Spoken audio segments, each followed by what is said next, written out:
But in any case, Bertrand Russell once said, and I don't remember where, but it was an irritation over philosophers who cannot be refuted according to the normal rules of truth and falsity and the empirical verification of their propositions and so on. It was a very irritating thing to him. He named, among others, Nietzsche,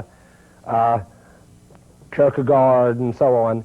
And he thought that they were connected in some deep sense to the growth of unreason in the 19th and 20th century, which, from my view of history, is to get things backwards. I've always thought that this strange paleo-conservative desire to blame intellectuals for things is odd.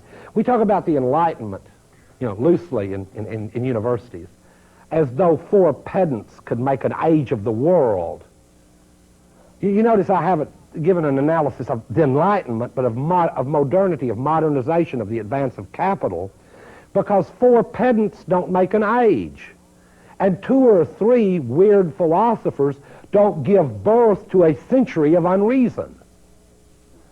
Nietzsche didn't, from his drawing room, give birth to a century of cannonade, slaughter, concentration camps, CIA subterfuge, raping and the murdering of nuns, the bombing of continents, the despoiling of beaches, and the ruining of a planet.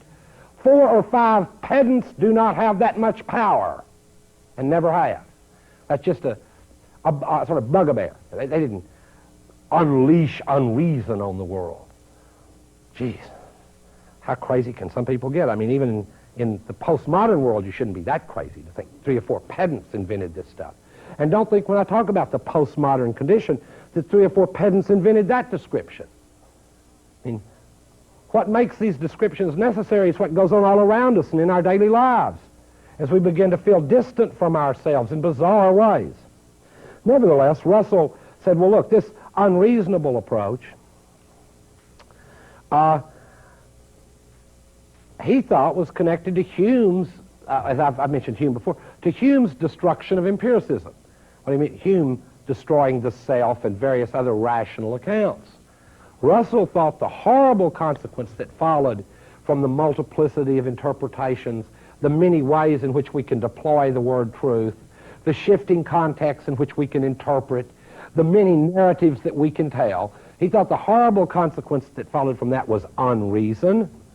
And by the way, I do like Russell in many respects, don't get me wrong, especially Russell as a person, much more interesting person than Nietzsche as a person, certainly had better politics as a person. But on this point, I disagree with Russell.